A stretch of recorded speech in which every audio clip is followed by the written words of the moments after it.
Good morning, everybody. It is my true honor and privilege to welcome our guest speaker today, Dr. Patricia Walker. Dr. Walker is a professor in the Department of Medicine section on global health at the University of Minesota, where she serves as Associate Program Director of the Global Health Pathway, leading training in tropical medicine and global health. She has also served as the Medical Director for the Health Partners Travel and Tropical Medicine Center for the past 24 years in Minnesota. She is currently President of the American Society of Tropical Medicine and Hygiene. She received her medical degree and completed her internal medicine residency training at Mayo Clinic. She then completed the Bush Foundation Medical Leadership Fellowship in Clinical Tropical Medicine in Thailand and Diploma in Tropical Medicine and Hygiene at the London School of Tropical Medicine and Hygiene. Dr. Walker is internationally recognized for her work to define and implement the best practices in care in developing medical education interventions to reduce health disparities.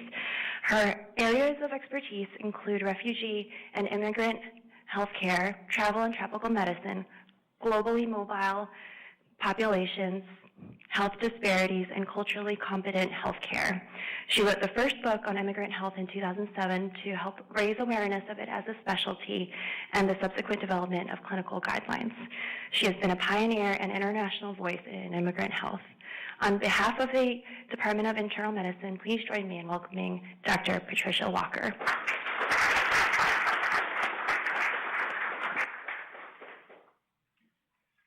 Thank you very much. Good morning, everyone. I heard a rumor the room will fill up over the course of the morning, or course of this next hour, so I'm really glad to be here. I want to specifically thank John Sanders. John and I have known each other through the American Society of Tropical Medicine and Hygiene, and I would imagine that he's pretty humble and doesn't talk about his work, but he's been a real leader around the idea that as internists, as subspecialists, we should really know something about caring for migrant patients, for refugees and immigrants. And so he leads our efforts on looking at what kind of curriculum we should have in the U.S. for preparing physicians for caring for globally mobile populations. And it's really been fun for me to get to know John over the last few years. Last night, Dr. Avinash Shetty and his team and Dr. Sanders and others had a really incredible entire evening with your global health faculty, some amazing work being done by your faculty. So I'm really happy to be here, John, and thanks for the introduction. So I'll be talking about migration medicine as a young science and date myself, but one of my favorite books as a resident was this book called The Youngest Science by Lewis Thomas, and he really, I loved, the subtitle of the book is Notes of a Medicine Watcher, and I really loved the way he approached how we should be as physicians in medicine. So to be the best at what you can be, but also recognize our limitations and be humble and focus on compassion. So I'll be using that as I talk about migration medicine as a young science. One of the things I'm going to do is give you a little bit of a historical perspective on migration medicine as a young science, certainly my perspective as a clinician and medical educator. My primary work over many years has been with refugees and immigrants as an internist, and then also in a separate travel and tropical medicine center. So it's really interesting to think about that intersection between being an internist and also being a specialist in travel and tropical medicine. So I'll talk a little bit about that. A little bit about what's going on with international and domestic refugee health, and then I'll end with imagining our future in migration medicine. So let me ask, before we start, how many of you in the audience are first-generation immigrants yourself, or perhaps at some point the child of an immigrant to America? So about half the room raised your hand, so the other half, this is a bit of a trick question, must be Native American. So I'll show you those statistics. So let me first define what I'm talking about this morning. So I'll be talking about the field of medicine, so clinical care, medical education, research, and public health, public policy as it relates to the care of international migrants. And in fact, the UN has a specific definition of a migrant. It's someone who's lived outside their country of birth for more than 1 year. And so have you ever lived outside of your country of birth for more than a year? Anyone who's done that, maybe raise your hands. So you would have been defined as a migrant. I was born in Taiwan and grew up in Thailand, so I'm defined as a migrant to the U.S. And we were just talking before starting this morning that my area of clinical research interest is in hepatitis B, and the idea that if you're born in a country with more than 2% HBV prevalence, you should know your surface antigen and be screened for hepatitis B. So migration medicine can impact not just the refugee, but really all of us who are traveling internationally, who are born and raised internationally. So just a couple of comments looking at the impact of migration in North Carolina. So in 1990, the state was 1.7% foreign-born. That's steadily gone up over the years. So in 2017, the last numbers that I could see, the foreign-born population of North Carolina was 8.1%. Primarily really different from Minnesota. 51% of your foreign-born are from Latin America here in North Carolina, and I'm sure you live and breathe that experience on a daily basis, either in clinic or in the hospital. In Minnesota, it's primarily the legacy of the Vietnam War. So it's Cambodian, Hmong, Lao, Vietnamese, and then the last 10 years or more, Somalis, Ethiopians, Eritreans. So it's been really fun for me in migration medicine running a big refugee clinic to learn about a certain patient population and have to learn an entire new set of diseases for the African immigrant to our clinic as opposed to the Southeast Asian immigrant. So in North Carolina, you actually have been a fairly big resettlement community for refugees for years. So you've been averaging 2,000 or more. You had a big jump up to 3,500 almost refugees in North Carolina in 2017, and then the drop-off in 2017 and 2018 is something that's happened nationally based on U.S. policy changing. So big drop-off in refugees around the entire country in the last 2 years. So where do refugees in North Carolina come from? Looks like your largest group are Burmese, followed by Bhutanese, followed by Iraqi. So one of the really exciting things we've been doing in refugee health the last 10 years or more is developing not only clinical guidelines for screening for newly arrived refugees, but also country profiles. So if you go to the CDC website and you want to learn something about Bhutanese, Nepali people, why are they refugees, where did they live, where did they come from, what kind of medical problems do they have, you can find that now on on the CDC website. So we have a very robust website that a lot of us have been involved in creating in the last 10 years or more. So let me make some comments about human migration in general. So one of the things that I think is true is that migration has been a dynamic for us as human beings forever, right? We will move. We will move for our children for a new life. We'll move if we're a climate refugee. We will move if there's war, if things are not safe. And so it's been something that has always happened as human beings. And one of the things that the UN is looking at is, if that is the case, then how can we have a more sustainable, safe migration policy, both for the U.S. and elsewhere? So about 3% of the world's population are international migrants. And when I think about wearing my tropical medicine hat, who brings in diseases to the U.S., I remind myself that we have about 50,000 or less refugees come to the U.S. every year, very heavily vetted. I'll talk a little bit about the infectious disease screening and treatment that happens for them. But we have many more tourists traveling around the world, and really those are the individuals who may be more at risk for bringing in tropical infectious diseases to the U.S. So 1.24 billion tourist travelers in 2016. One of the interesting things about movement is that a lot of people moving around the world, of course, are migrant workers. So 150 million out of 232 million international migrants were migrant workers in 2013.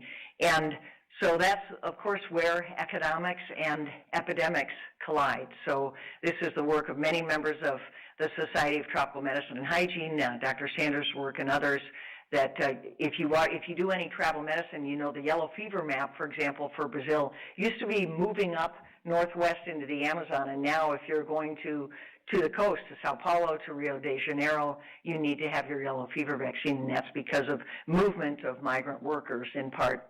Zika in the U.S., of course, 95% of Zika cases in the U.S. are in tourist travelers. They're not in refugees and migrants. And big issues, of course, with MDR malaria and MDR TB. One of our colleagues, former president of the American Society of Tropical Medicine and Hygiene, Chris Plow, was talking about drug-resistant strains of malaria in the Mekong region of Asia. And he's commented that MDR malaria starts there. He's not really sure why, but probably some of the reason is this tens of thousands of migrant workers who are coming into the region to work on rubber plantations and who are particularly susceptible to malaria because they have lower levels of immunity.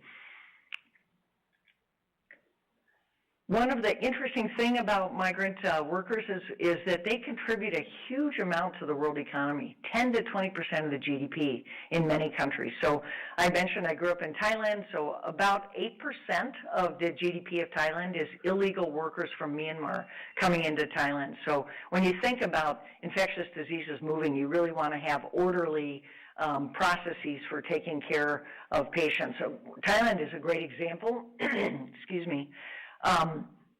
They have a migrant health workers insurance program. It's amazing. It's a 30 baht insurance program, which is $1 in Thailand. So if you're a legal migrant worker, you have access to health insurance there. So what is different about migration now? Why is there more nationalism and xenophobia here in the U.S. and certainly in Western Europe? Two big things that are different. The number of migrants has tripled, and also the speed, of course, of migration. It's not the same as taking a boat and taking a year to go around the world. You can circumnavigate the globe in 1 or 2 days. It's also much more complex. It's more dangerous. So within countries, between countries, for work, legally or illegally, human trafficking. It's circular. John and I talk about the VFR travelers, the visiting friend and relative traveler. It's the immigrant going home who says, oh, I'm from Nigeria. I'm just heading home. I don't need to take malaria prophylaxis, for example, and it involves children. Many of you saw this picture of Alan Kurdi. He's a 3-year-old Syrian boy of Kurdish descent who died with his mother and his brother when they were trying to leave Turkey and their boat capsized. He was one of 1 million who tried to cross the Mediterranean in 2015. So I'm going to do one clinical case. This is a pretty interesting story, and I use it to talk about migration's profound impact on health. So this was a 33-year-old man who was seen by Alexia Knapp. Alexia is our tropical dermatologist. I was delighted last night to meet Dr. Rita, I can't remember her last name, who is your tropical dermatologist here. If you don't know you have a tropical dermatologist, we're in our medical group I work for Health Partners clinically. I'm at the university for my academic life, but my clinical life is at Health Partners, and a lot of our faculty don't know we have a tropical dermatologist. So in fact, last week I had someone send me a picture of what looked like a fairly obvious lesion of cutaneous leishmaniasis and said, hey, I'm a family medicine doc, I want to biopsy this. And I said, well, why don't you send this patient to Alexia instead of doing it yourself in clinic? So this is a 33-year-old man with a 10-month history of these crusted and ulcerated plaques on his forearm and his left leg. So maybe some residents or faculty throw out a few things that could cause a tropical ulcer. What's the differential diagnosis of a tropical ulcer? Any thoughts? Or I'm going to call on one of the ID fellows. I've only met one of them. Any thoughts? Leishmaniasis. Good. Yeah, that's great. Yeah. Caseating granuloma. So anything, for example, cutaneous tuberculosis or Buruli ulcer, Mycobacterium ulcerans. So MTB, M. ulcerans, leishmaniasis. Probably not a capaces, but might put that on the list. So what would you want to know about this patient? Any questions you'd want to ask? Where's he from? Thank you. I've decided that I'll be able to retire when we can ask the question, where were you born and where have you traveled? And I actually have this theory that most of us don't ask that question because we don't know what to do with the answer. So I always say, if you don't know what to do with the answer, call someone. And one of my favorite examples is a friend of mine who's a family medicine doc who always calls me up, his name is Michael Stiffman. He says, "Hi, Pat, this is Michael. See, I've got this Ethiopian with a headache. Should I think of any parasites?" And I just really appreciate that category, what John and I have talked about. For example, I'm not ID trained, so I'm tropical medicine trained, internal medicine trained, 30 years of work in the tropics, but not ID trained. And what I worry about is physicians who don't know what they don't know and don't pick up the phone and call a colleague. So you've got lots of great resources here in Dr. Sanders and others. So amazing story. So what happened was Dr. Knapp, Alexia Knapp, knew the patient. She was talking to him and knew he was from Somalia. And in fact, there is no cutaneous leishmaniasis, which is what he had, in Somalia. So she said, "Tell me your story." And his story was amazing. So he paid $10,000 to someone, actually after his father was murdered on the street in Mogadishu. He said, "I have to leave." Paid someone $10,000 to fly him to Sao Paulo, Brazil, and then he took this journey. And I actually had to learn about the Darien Gap. The Darien Gap in Panama is this 100 to 150-kilometer area where North and South America meet, where there is no highway. So he traveled through the Darien Gap with a whole bunch of people who were trying to escape from Somalia and lived in the jungle, swam across these muddy rivers, had many insect bites, so he had access, of course, to the vector, which is the vector for leishmaniasis, the sandfly, and that's how he contracted his cutaneous leishmaniasis. So Alexia sent his specimen to the CDC. What you really should do is call the CDC and get this special culture media. Figured out that it was Viania subspecies, was ready to start treating him, and then unfortunately the first travel ban occurred and he disappeared.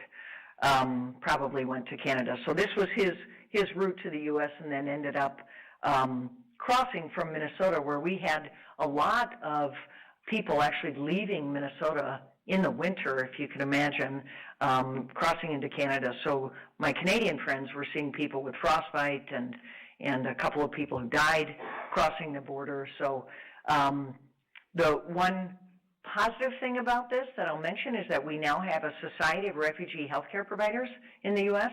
If you're interested in primary care of refugees and migrants, so you should join that society. Very active listserv clinically, so we could send out a note on the listserv saying, "We've got this patient who just left Minnesota. He's got cutaneous leishmaniasis. He's probably in Canada. If you see someone with leg ulcers," of course we couldn't send a picture or any other identifiers, but we were able to track down the patient and have him be cared for in Canada. So I bring that patient up as an example of something that the UN is working very hard on doing, which is this idea that if we assume that as humans we will always migrate for a better life, that we should figure out a way to do this in a safe, orderly, and regular fashion. The forced migration numbers are really staggering. 68 million people who are forcibly displaced, currently about 25 million refugees around the world. And if we think about what's happening worldwide, the top hosting countries are really Turkey, Uganda, Pakistan, Lebanon, and Iran. So the U.S. is not a top hosting country for refugees, primarily, I think, because of our location being so far away from many countries. As you know, the Syrian refugee crisis, huge, 6.6 million people displaced, 5 million refugees who've left to surrounding countries, and 1 million who've requested asylum in Europe. The Rohingya Muslim refugees in Myanmar who've been attacked and are now traveling in Bangladesh. Actually, the number is 750,000 and counting at this point. So I want to go back briefly just for a few slides and talk about a history of the modern refugee protection movement. So when I began as a third-year medical student at Mayo, I began my career in refugee health, so that's a picture of myself and my sister. The modern refugee protection movement was about 65 years old. So in fact, we have always, as human beings, will always respond and try to protect each other since antiquity. But in terms of codification of international human rights law, that began with the International protection with the League of Nations in the 1920s after World War I.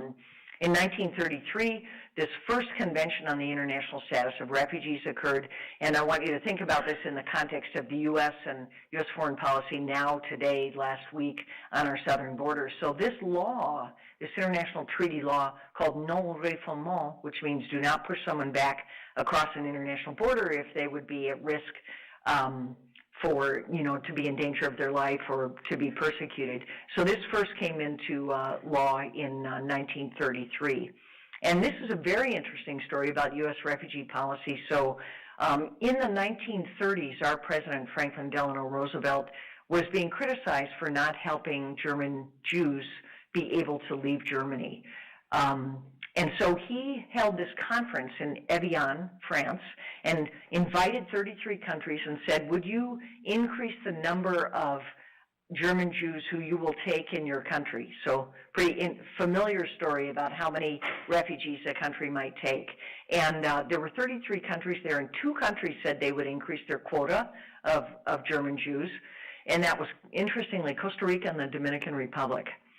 So the Nazis actually used this Evian conference as a propaganda tool and said, see, we've told you that no one wants German Jews. And so I'll fast forward in a couple of slides and tell you how this impacted today U.S. policy. Very, very interesting story. So after World War II, the International Refugee Organization was established by the UN to help all the refugees leaving Europe. Perhaps some of your ancestors came to the U.S. during this time period. And they thought, no problem, well, this is a slam dunk, we'll get this work done and be finished with their work by 1950. And then they realized pretty quickly, well, the problem of refugees isn't going to go away. Why don't we do some scientific study of this status of statelessness around the world? And this was considered a key document in the modern history of refugee protection. So it asked questions like, if I'm in another country, can I work? Can my kids go to school? Do I have to serve in your military? And so this study served as the main elements of the UN Convention on Refugees, which was in 1951. So this is sort of considered the Quran or Bible of how we should take care of refugees in terms of international human rights law. And it's been in place for about 70 years. So who is a refugee? Who am I talking about specifically? The UN definition is someone with a well-founded fear of persecution based on race, religion, nationality, membership in a particular social group or political opinion. And they have to have crossed an international border. So, for example, the people on our southern border who they have to cross into the U.S. and then ask for asylum, or if they were in Mexico, they could be interviewed and be proven to have a well-founded fear of persecution and be designated as a refugee and come. So that's the normal process worldwide.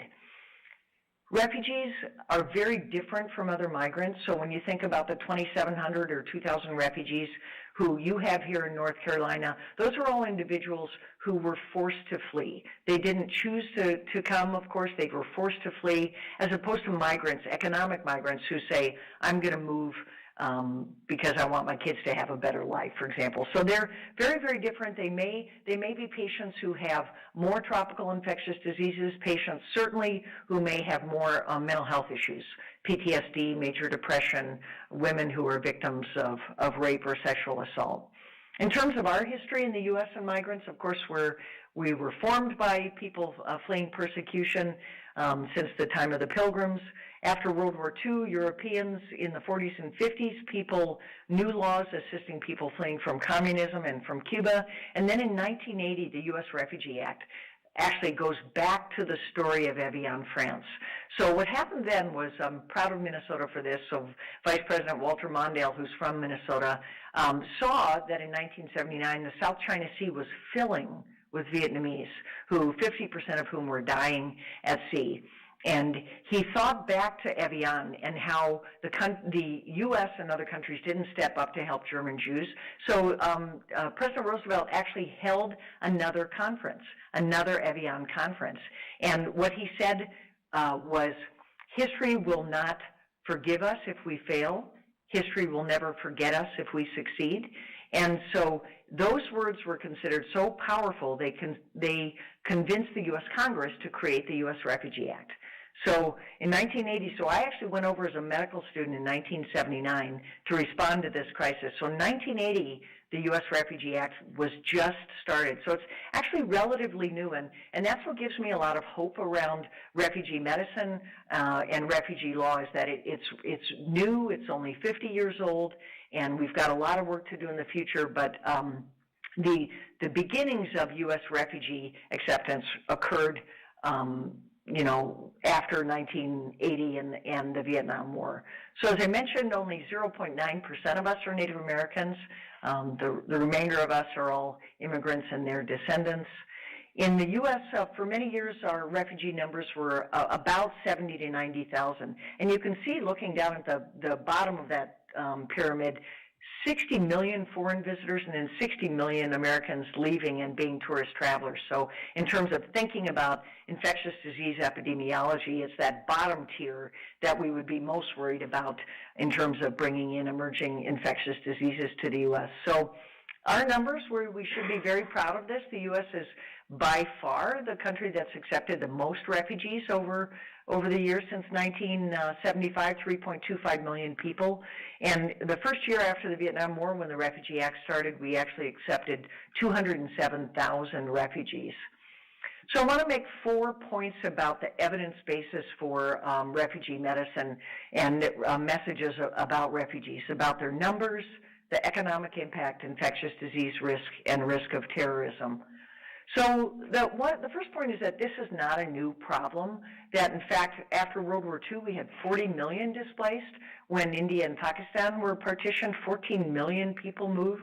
So these numbers are not new and not unusual. In fact, back in 2015 we had about 21 million refugees, and many years before that, in 1992, we had 20 million refugees when the global population was 2/3 of its current number. And so the UN requests that the developed world take about 1 million refugees a year, which is less than 1% of the world's refugees. And this picture is actually a colleague of mine. His name is Dr. Hang Noor.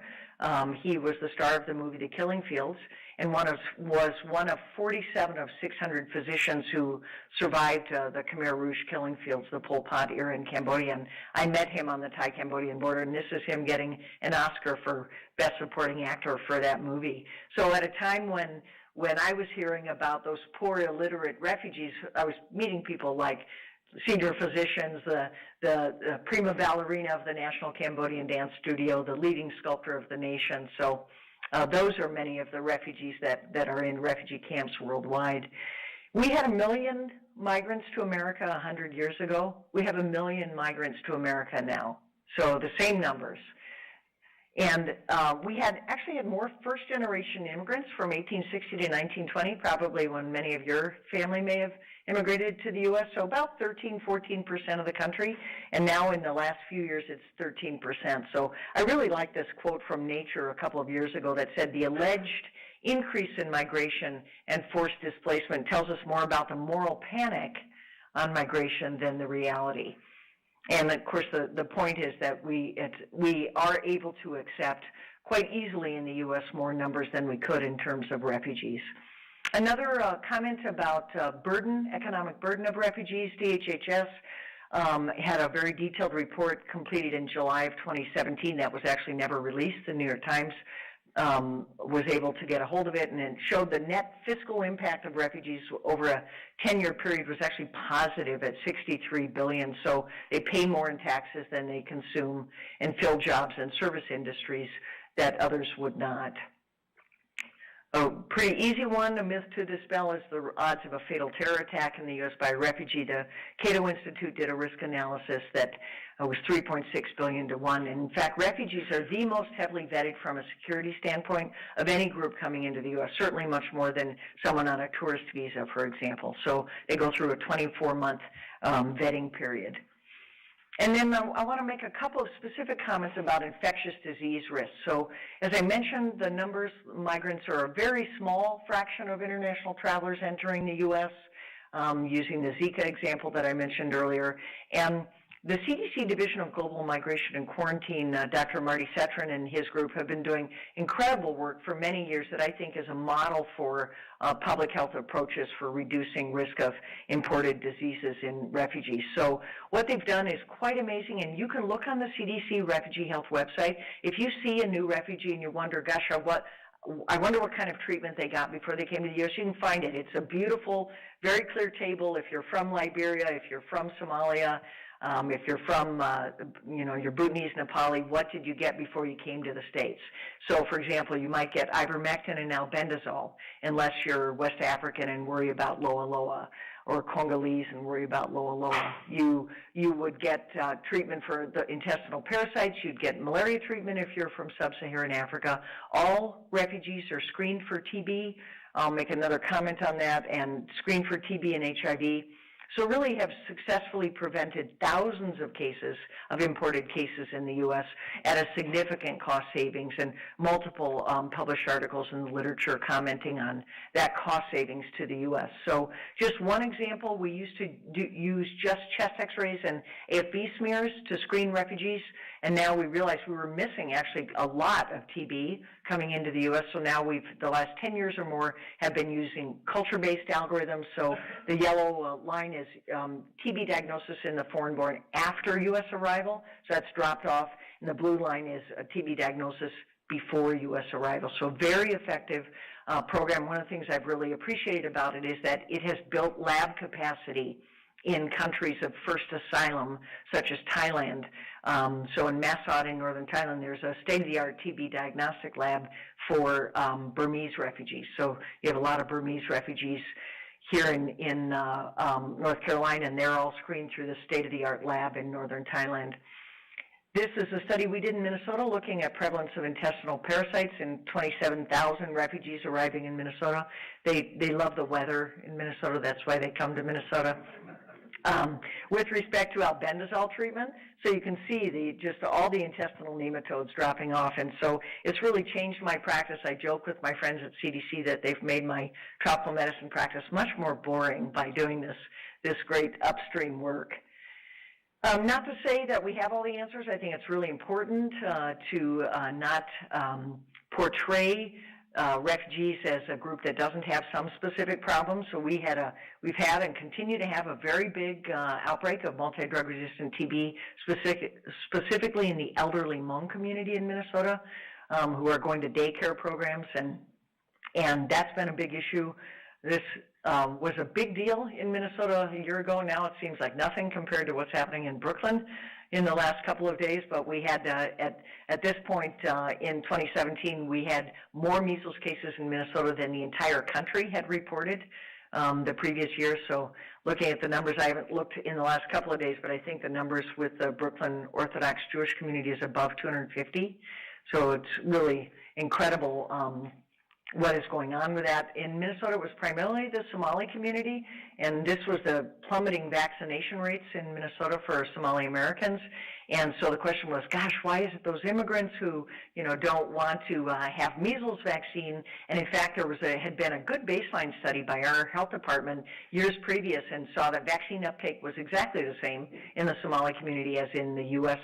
Minnesota-born community. And what happened was Dr. Andrew Wakefield visited the state. He's the anti-vaxxer who said that measles vaccine causes autism. He's a Brit, and of course all of his studies have been refuted, and he is no longer allowed to practice medicine. But that is why the vaccination rates dropped in the Somali community. So our health department mobilized, had a lot of the Somali American doctors in Minnesota reach out to the community, and vaccination rates are now right back up to the same as the other communities in Minnesota. I'll make a couple of comments about what we've been doing in refugee health in terms of public health interventions, guidelines, and so I'll just make a couple comments on that. We do have CDC Refugee Centers of Excellence. Our group in Minnesota is one of those. There's another one in Philadelphia and in Colorado. And we've been building this really robust national data repositories so we have, if you have questions about disease prevalence in refugees, we have a lot of answers for you, and have been doing some really interesting clinical quality improvement projects. I was mentioning to some of the residents earlier that I helped design something called the Global Health Wizard. So I know you have EPIC as your EMR. So we collect country of origin, and I'd put a plug in with your new merger to please consider in the next 10 years collecting country of origin as a key demographic information piece, because country of origin is probably a better proxy of your disease risk than is race or ethnicity. So because we collect country of origin data, in EPIC what we did was design an algorithm that could look at what country you're from and whether or not there's a Hep B surface antigen in the chart. So the CDC, as you know, since 2008 has said if you're born in a country with more than 2% HBV prevalence, you should be screened with a surface antigen. So now we can have this Global Health Wizard pop up as a best practice alert. It's actually got the globe and a stethoscope on it. It says, say your patient was born in, and it lists the country, so it all happens automatically in the EMR, Liberia, and you haven't screened them for Hep B, you should screen them. So that's been really exciting for me. We've just rolled it out system-wide at Health Partners, and so I know we'll be finding many more hidden carriers for hepatitis B. And I comment that, you know, about 50 million cases of HIV worldwide, 450 million cases of hepatitis B. So culturally competent cancer screening for many patients includes getting a Hep B surface antigen. I'll just comment again that we have incredible guidelines on the CDC website now. If you have any questions about how to screen a newly arriving refugee, not only for infectious diseases, but mental health screening, for example, those guidelines are available. The other thing we've done, many of you who know anything about travel medicine know the CDC Yellow Book. It's what we use to say, gosh, you're going to Eritrea, what vaccines do you need? Do you need malaria prophylaxis? So we're now creating through the CDC Refugee Centers of Excellence a reverse Yellow Book so that you can actually type in where the patient was living, what's their nationality, what's their preferred language, a little bit about them, their gender and age, and then come up with what you should be doing for screening. So that is on the CDC website as well, and something that's available for you. So I actually think refugee health can be a model for best practices. Safe, it's orderly, it's planned, we do a lot of upstream public health interventions, care's coordinated, it's evidence-based and getting better, lots of studies being done in refugee camp settings, and then we're working very hard to prepare providers and healthcare delivery systems. So I'll put in a plug if you're interested in refugee and immigrant health. We have a lot of online curriculum. Specifically, we have a one-week module on refugee and immigrant health, including some free online modules on our website at the University of Minnesota. Just type in global medicine and you'll find out, you'll find some of those resources. And I'll end with some thoughts about us as public policy advocates. So I'm really an admirer of Bill Fogarty, who led the smallpox eradication effort, who said every public health decision is made based on a political decision. Our challenges in migration medicine are certainly this issue of the rise of nationalism and xenophobia, rhetoric that's based on fear and not facts, ignoring international human rights law. I don't think we've lost our moral compass. I think as physicians, we all want every patient in front of us to receive best care, and I certainly see that in the trainees that I work with. And then our medical and public health challenges with migrants are something that continue, and I always say if you're interested in a career in refugee or migrant health, you'll probably have guaranteed job security. So I want to make a couple of comments about the scientific community and our response to some of the changes in U.S. policy the last couple of years. So it was mentioned that a week after I was elected president of the American Society of Tropical Medicine and Hygiene, President Trump was elected. So I had a very busy first year in terms of threats to funding for infectious disease and tropical medicine work, threats to funding for NIH, CDC, the plan to close the Fogarty International Center, which just celebrated 50 years of incredible international work. 3 iterations of a travel ban, of course, what's gone on with sanctuary cities, the deferred action for childhood arrivals, and then cutting the refugee ceiling. So we did, in our society, one of our 4 pillars is advocacy. So we had actually published this editorial just after the election and before the first travel ban. So if you need language that helps you talk about the evidence basis for Migration and Global Health Policy. Please refer to that editorial a couple years ago. Pretty simple message that we actually do have great systems, the Division of Global Migration and Quarantine, International Human Rights Law, so we should just use the systems that we have and the laws that we have and continue to uphold that value of compassion. His first executive order on immigration, the travel ban, barred refugees for 4 months, Syrians indefinitely, and we actually were worried about that as a society in terms of its impact on scientific exchange. I wrote an editorial in the Minneapolis paper about what I know about the most vetted people around who are refugees coming to the U.S. And we talked about some unintended consequences of that travel ban and did quite a bit of work with the media. And in fact, we weren't alone. 170 of the U.S.'s leading scientific organizations thought this was a bad idea in terms of scientific exchange. So said we definitely want to have policies that make sense, but that stay true to our foundational American principles as a nation of immigrants.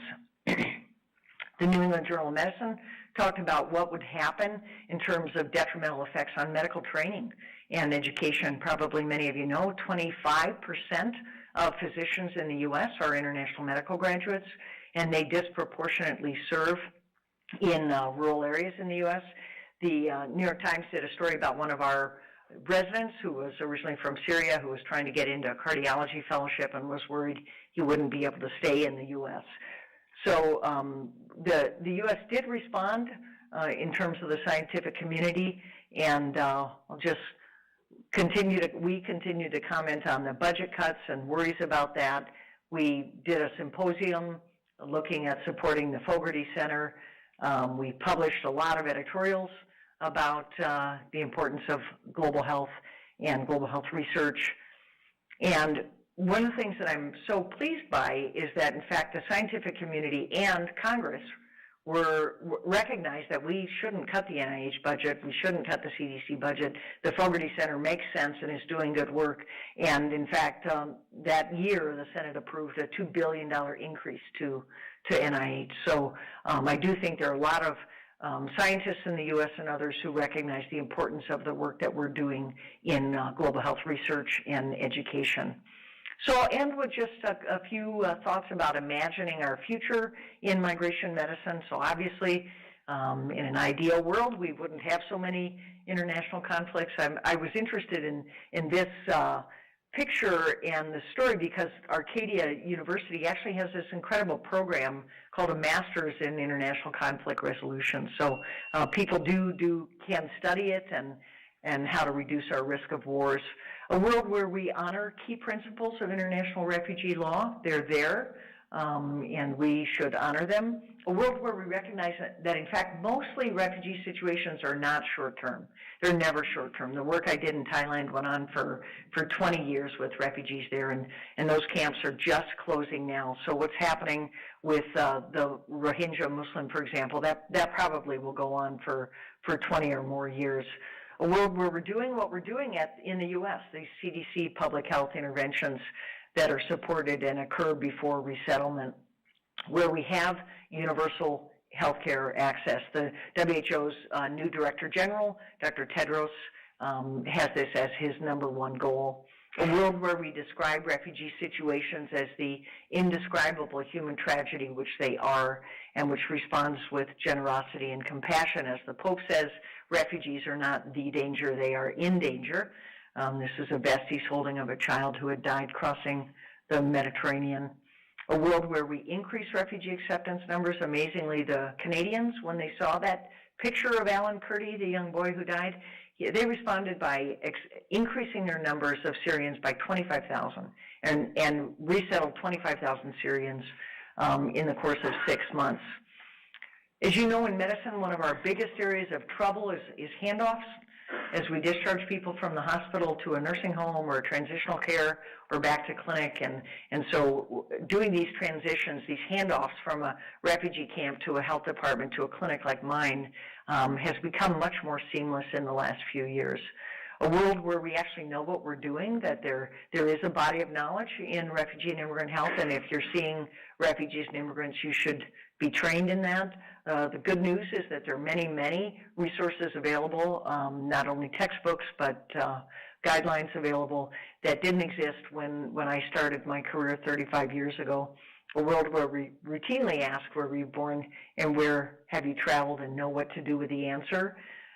A world where this is what we're probably most interested in, where patient outcomes are better. We did this actually really interesting study looking at disseminated strongyloides, and we published a case series of 9 cases of disseminated strongy in Minnesota where 3 of those 9 patients died, and they were all elderly Hmong patients who came into the hospital with a COPD exacerbation, got steroids, disseminated their strongyloides, and died. And so we did this great survey of resident physicians, and we asked residents in Peru, in Thailand, in the U.S., in several programs, gave them a case scenario and said, is there any parasite that could cause this, and what would you do about it? And of course, you can imagine, like, the Peruvian and Brazilian residents did the best, the Thai residents were second best, and the U.S. residents had about a 20% recognition that this even existed as an entity. So, you know, that really shouldn't happen nowadays in a modern U.S. hospital. And so a world where patient outcomes are better, where we know that migration is circular, and we say, are you planning on going home? And if so, please go see Dr. Sanders in travel clinic if you're heading back home. And a world where we're advocates, you know, I think as physicians we're quite uncomfortable with advocacy, and I think the point is to have evidence-based advocacy that's nonpartisan, that's scientifically based. And Richard Horton, who's the editor of The Lancet, and I were at this conference at Dartmouth a couple of years ago, and he said this: I realized the academic community was this massive untapped resource, because we are on the front lines. We're the ones who are seeing patients who have bad outcomes. And so they've been doing a lot of publishing on advocacy for years. Certainly a world where we focus on our core values. One of the things I mentioned last night at your fabulous Global Health Symposium was that we did a survey of our alumni from our Global Health pathway in the Department of Medicine at the university, and the residents said that being involved in global medicine and global health during their residency was the single largest reason they didn't feel burnout as a resident physician. So we're very pleased with that, and think about that in the context of resiliency and work-life balance as physicians, and how global health can help you in that regard.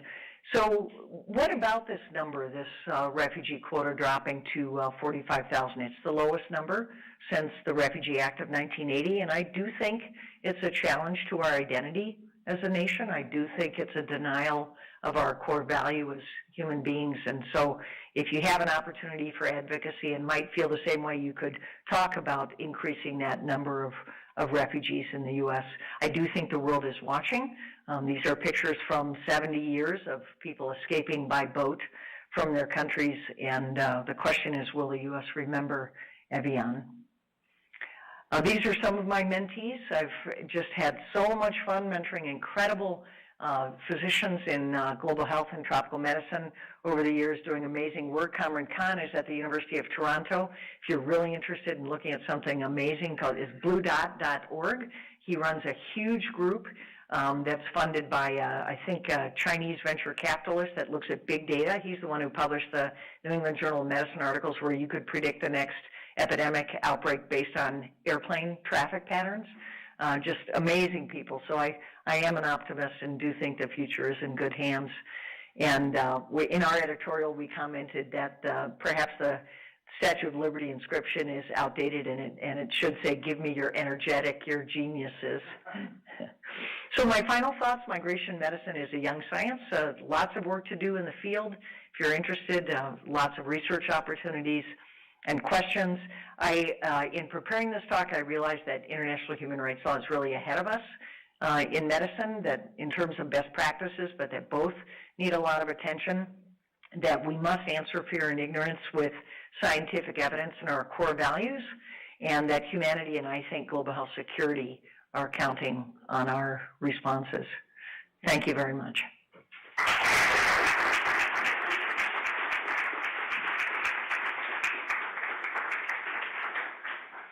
Thank you, Dr. Walker, for that excellent talk. I think that as residents, personally in my clinic, I know that we usually shy away from asking a migrant or immigrant or a refugee about where they came from, and I think this talk really spoke to not only the importance of it, but really our critical obligation as physicians to provide the best care and asking about where they came from, and thank you for providing the resources to help us feel more comfortable. At this time, I'll take some questions for Dr. Walker.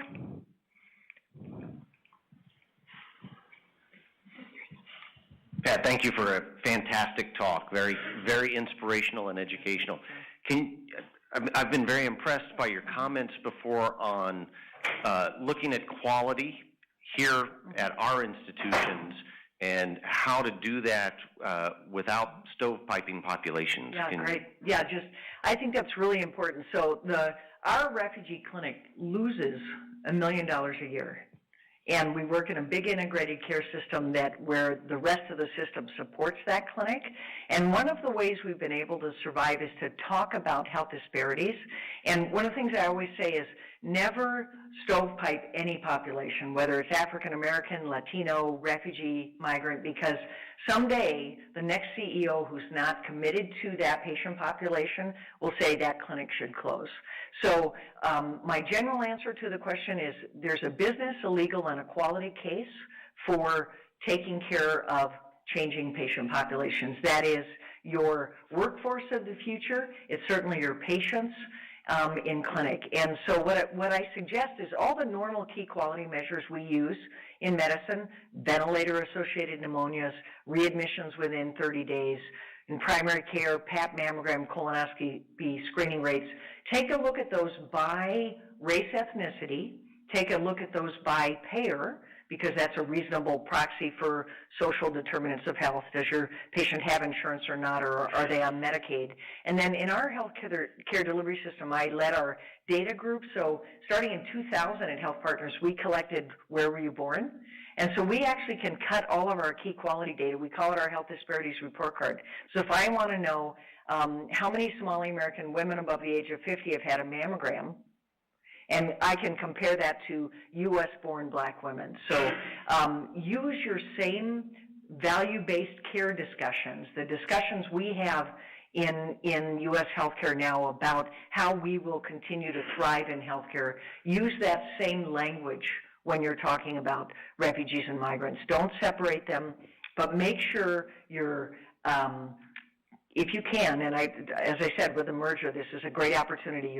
I read the comments yesterday about population-based care, and obviously in North Carolina you have significant populations of refugees and migrants. So I'd suggest that your Equitable Care Sponsors Group, if you have one, look at this issue of starting to collect country of origin data. It's actually hard work. It took us a couple of years. The people who were most resistant to collecting it were physicians. It wasn't our patients. So don't isolate migrants, and use your same key quality measures. But keep looking at them. Look at those scorecards, and we've used that a lot in our hospital. For example, we looked at our length of stays. Those are a really big deal for hospitals and hospital finances. So we showed that if we use professionally trained medical interpreters, our length of stay for people in our mental health unit who are non-English speaking dropped by 0.8 days, which saves the hospital a lot of money by using professional interpreters. So examples like that. Any other questions? All right. Well, thank you, Dr. Walker.